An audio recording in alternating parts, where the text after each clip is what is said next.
Russia's intervention in the 2016 presidential election yielded an unexpected result for officials at the Department of Homeland Security. It has put them in the driver's seat for protecting future elections from cyberattacks.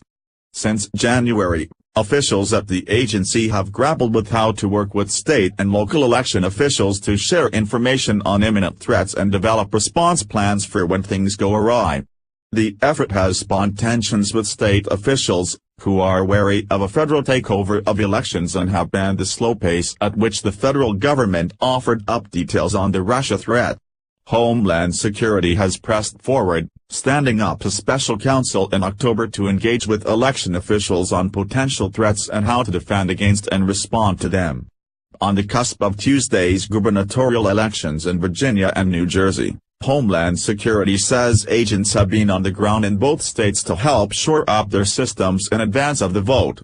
"We've helped them get prepared," Bob Kolaski, the acting deputy undersecretary at the department's cyber wing, the National Protection and Programs Directorate, said in an interview. "They have been very active and good partners with this. We will be in contact with them on election day and we will be ready to do anything to help." The department's efforts were triggered by the U.S. intelligence community's assessment in early January that Russia sought to influence the 2016 election by ordering hacks of Democratic officials' email accounts and targeting state and local electoral systems not involved in vote tallying. Both Arizona and Illinois saw their voter registration databases breached. The same day that the intelligence community released its unclassified report on Russia's actions, the Obama administration designated election infrastructure as critical, opening up physical and digital election assets to federal protections, like cyber hygiene scanning, in states that request them. The designation has been maintained by the Trump administration. The responsibility has proven tricky for Homeland Security, which has had to fend off criticism from state officials and members of Congress for the amount of time it took to notify states that were targeted by Russian actors. They've also been criticized for the slow process of issuing security clearances to state election officials. The department notified election officials in 21 states in late September that their systems had been targeted by Russia before the 2016 vote. That disclosure came 3 months after a Homeland Security official said that 21 states had been targeted in public testimony before the Senate Intelligence Committee. Immediately, some states stepped up accusations that they had received misleading information, amidst confusion over the systems that were actually targeted. "Our notification from DHS last Friday was not only a year late, it also turned out to be bad information," California's Secretary of State Alex Padilla charged on September 27. Senator Claire McCaskill, D.Mo., wrote to the department just this week demanding answers on why it took so long. "For the most part, what we did in 2016 was as soon as we saw activity, we notified the system operator," explained Kolaski, who said that the information, in turn, did not necessarily find its way to the chief election officer. "What we didn't know in 2016 was the connection to the whole picture," he added, referring to Moscow's interference efforts. "That takes time to put together. The issue is one that Homeland Security is trying to address by convening the Election Infrastructure Coordinating Council, which includes representatives from state and local election offices as well as the National Association of Secretaries of State and the Federal Election Assistance Commission. Going forward, there won't be that gap in time," Kolaski said.